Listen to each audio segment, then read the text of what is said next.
So each player is hooked up to a GPS system.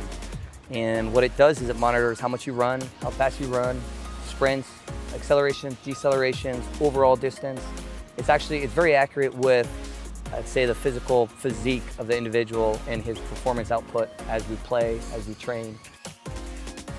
The biggest thing for us, where it's been most beneficial, has been in that returning to training phase.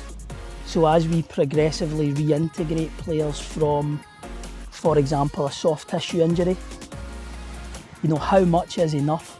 How do we know? How do they respond then to that load? Well, we can say specifically what that physical cost is.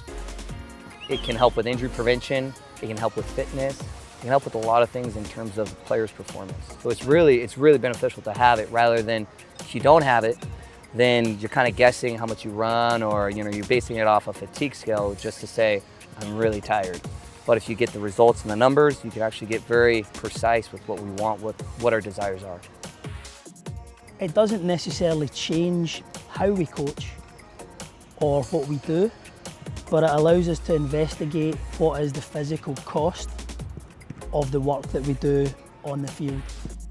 Once the session is done, I'll just take the raw data, put it into an Excel file, a huge database we've built, outputs graphs, helps us read things a little bit better, and helps us make training decisions for future sessions. When you look around the world and you see teams using the system, I think it's important to remember the end goal is the performance. It's not numbers on a spreadsheet generated from technology.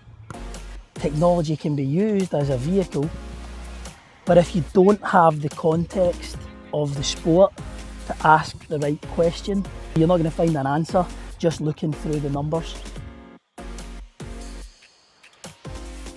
Anybody who's taken part in sport understands the different demands of different roles, and sometimes the different demands of different opponents.